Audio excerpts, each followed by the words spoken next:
Magandang hapon po sa inyong lahat. Nandito po kami ngayon dito sa may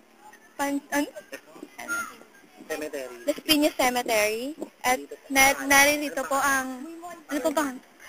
Si Jomar. Interviewin namin siya tungkol sa mga nangyayari dito, lalo na paggabi.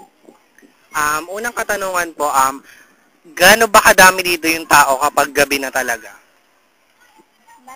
Marami. Mas marami pa sa ganito kadami ngayon. Opo. Ano yung mga karaniwang nangyayari dito pag gabi? Minsan may nahulog dito sa may kabaw. Nahulog? Opo. Tapos, Nababago bukod ng doon, ulo. meron pa bang ibang nangyayari? Oh. Ano? Tulad ng ano? May nagmamariwana ba? Mga ganun. Rugby boy. Tapos mga rugby boy, tapos nagsasabo dito. Doon pa nga po yung may rugby. Isa na kuya mo. Tanong Joy. May na-aksidente na, Tito? Ako na dati nahulog ako. Isa po sa mga na-aksidente ay nagngangalang Wilma. Anong naging aksidente mo? Nahulog ako. Nahulog saan? Doon po. Nahulog po sa doon. Na-hospital ka? Na-hospital siya. Oh, isa po sa ating mga na-aksidente ay si Wilma. Tapos tanong mo kay Jomar na nagturo sa atin ng mga pangyayari na nakuhanan po namin ng litrato yung mga sirang pansyon saka mga bungong hindi kinukuha ng mga kanilang mga kamag-anak. Yung mga bungong nakita namin, matagal na talaga yun.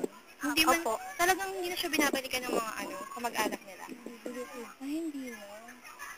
Ganun, nilalagay nila sa sako, tapos binabalik nila ulit dun sa Oh.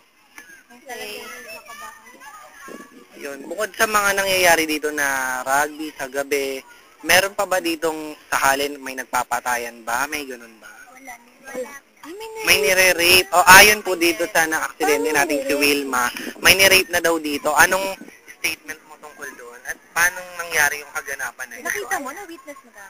Nalaman. Nakita namin doon may panty ng babae tsaka yung panty. May panty daw. Ayon po kay Wilma. Anong kulay ng panty? Nandun Ayun po. Ilan po sa mga nakuha na namin ng camera ay yung mga sirang pansyon na may bungo. At ayon daw po dito kay Jomar na matagal na daw po na hindi kinukuha ng kanilang mga kamag-anak. Diba, Joy? Yeah.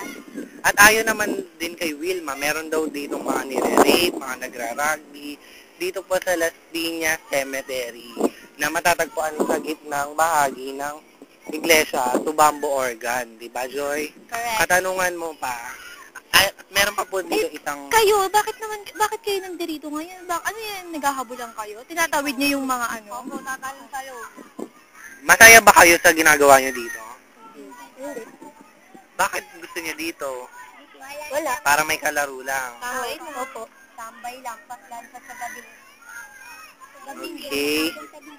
Tatapusin natin ang interview na to. Magkakaroon muna tayo ng picture taking with Joy at saka ang mga kasama nating bata.